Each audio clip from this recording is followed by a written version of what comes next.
System जारी कर दिया, लोगों का वेतन काटना शुरू कर दिया। बाराबंकी जिले से ये प्रोग्राम शुरू हो चुका है। वीएसए ने खुद आके कहा कि हम वेतन काट लेंगे।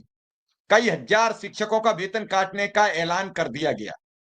लगातार हो रही है बातचीतें। आज मैं सुन रहा था कोई बीएसए का एक ऑडियो वायरल हो रहा है जिसमें वो धमका रहे हैं अपने बीआरसी और उन सबको कि हमें प्रत्येक स्कूल से प्रत्येक ब्लॉक से 50-50 शिक्षकों की हाजिरी चाहिए। आखिर समन्वय स्थापित करके शिक्षकों को इसके लाभ और नुकसान समझा के शिक्षकों के बीच जाने में क्या खतरा है? क्या भय से, क्या अगर शिक्षा निदेशक अधिकारियों को डराएंगी, डीएम अधिकारियों को डराएंगे तो क्या योजना लागू होगी? मुझे तो लग रहा है कि अब ये जिद की योजना जिद पर तन गई है। ये अब जिद की नहीं भेंट चढ़ेगी, चढ़ेगी। सरकार और शिक्षक आमने सामने आ गए हैं। वो शिक्षक जो कक्षा 1 में का से कबूतर पढ़ाता है, ख से खरगोश पढ़ाता है, जा से जलेबी पढ़ाता है, हा से हल पढ़ाता है, वो शिक्षक पढ़ाएगा क्या जब वो संकट में फंसा हुआ है? क्या इतने दिन जो शिक्षा का नुकसान होगा, इसकी जिम्मेदारी कौन लेगा? क्या लग रहा है आपको शिक्षण कार्य चलेगा? क्या लग रहा है आज शिक्षण कार्य चल रहा होगा स्कूलों में? जिस नहीं चल तरीके रहा है। से में जिलाधिकारी ने जल्दबाजी में एक शिक्षक को निलंबित करके पूरा मीडिया को ये सवाल देने का और एक आंसर देने का प्रयास किया है कि प्राथमिक विद्यालय का शिक्षक कामचोर है। प्राथमिक विद्यालय का शिक्षक काम नहीं करना चाहता है, पढ़ाना नहीं चाहता है। इधर तो सरकार काम इतने सौंप रही है और उधर जनता में ये मैसेज दे रही है। मैं नहीं समझ पा रहा हूं कि ये डबल गेम क्या है। दोनों तरफ से देखिए सर, शिक्षक के मान सम्मान का हनन है। क्या शिक्षक की औकात एक मजदूर के बराबर भी नहीं है? ये काम तो प्राइवेट कंपनीज करती हैं कि उसका मजदूर समय से आए, जितनी मजदूरी लेता है उतनी मजदूरी कंफर्म करे, मतलब जो हम पैसा उसे पे कर रहे हैं उतने का उस काम कंफर्म करे। अब ये मजदूरों वाली हैसियत बना के क्या शिक्षक समाज का निर्माण कर पाएगा? क्या शिक्षक वो शिक्षा दे पाएगा? क्या शिक्षक मन से वो सब करने को तैयार होगा? राय साहब। सर मैं आपको बताना चाह रहा हूं, पहले तो बाराबंकी के बीएसए ने 4:30 बजे के आसपास अपना ऑर्डर वापस ले लिया। वेतन कटौती का जो ऑर्डर था उसको उन्होंने वापस ले लिया सर। हमारे संघर्ष में इतनी शक्ति है जी। और जो डीएम साहब ने किया है, अब आईएएस हैं, एक बार हम लोग बोल दिए थे, हम और शाही जी, एक डीएम साहब के खिलाफ गोरखपुर, उन्होंने हमारे एक प्राचार्य को अपमानित किया था तो हम लोग निलंबित कर दिए गए थे, इसलिए हम डीएम साहब के खिलाफ नहीं बोलेंगे, वो शासन के अंग है।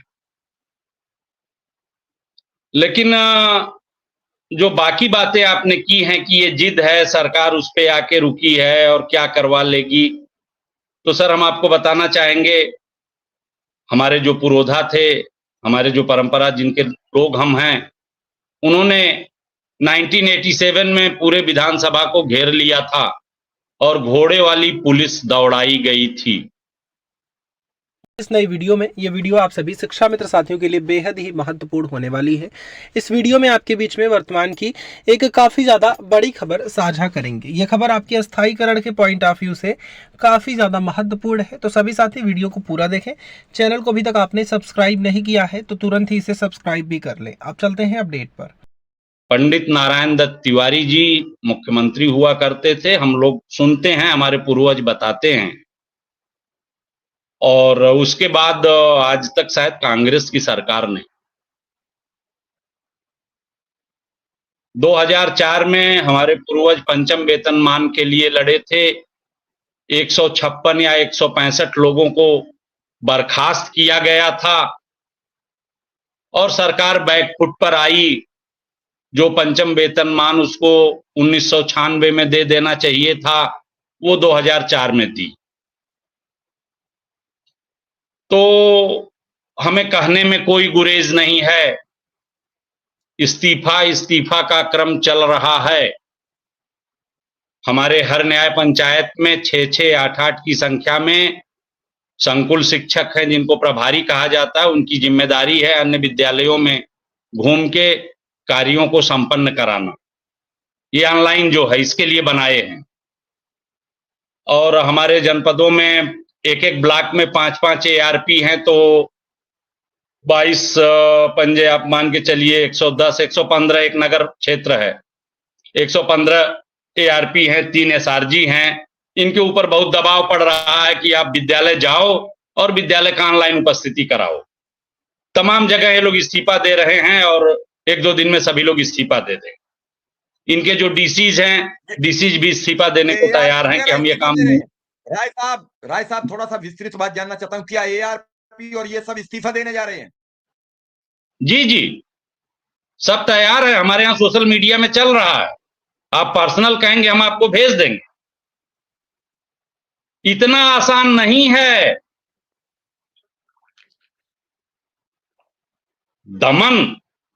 दमन उनका होता है जो एकदम निचली श्रेणी में है। हम ही तो श्रेणी बनाते हैं, कोई 98%, कोई 33%। हम श्रेणी सुधारक हैं, श्रेणी निर्माता हैं। दमन नहीं कर सकता कोई। शिक्षक पूरा आर पार के मूड में है, यदि सरकार आर पार के मूड में है तो शिक्षक भी पूरा आर पार के मूड में है सर। उसमें कहीं कोई दिक्कत नहीं है, कोई परेशानी नहीं है। और रही बात, आपने कहा कि विद्यालयों में क्या पढ़ा रहे होंगे, तनाव में है, तो विद्यालयों में पढ़ाएंगे क्या? अभी तो किताबें जिले पर ट्रकों से उतर रही हैं। अभी टेंडर होगा, स्कूटर का नंबर होगा और कमांडर की जीप होगी। अभी वो अध्यापक अपने मोटरसाइकिल पर ढोएगा, किसी की टांग टूटेगी, कोई अस्पताल जाएगा। अभी तो किताबें आएंगी सितंबर उतंबर। देखिए सर, व्यवस्था को इन्होंने अस्त व्यस्त कर दिया। केवल 2014 एक साल है मेरे पूरे सर्विस काल में, जब अप्रैल में विद्यालय खुलते खुलते किताबें आके विद्यालय पर रख दी गई हैं और पहुंचाई गई हैं विद्यालय तक। 1 साल के। भाई अब क्या करना चाहते हैं? जब परीक्षा की तिथि निर्धारित हो जाएगी तब इनकी वर्कबुक आती है, इस पे नहीं देखेंगे। 8000 से अधिक इनके अधिकारियों की शिकायतें ऑनलाइन पेंडिंग है। कभी आप इस पे काम करिए, निकालिए जरा बेसिक शिक्षा परिषद की कितनी शिकायतें हैं। कोई एक नहीं बचा है जिस पे आरोप ना हो। और अध्यापक साहब अगर 15 मिनट लेट हो गया ना, कारण बताओ, नोटिस।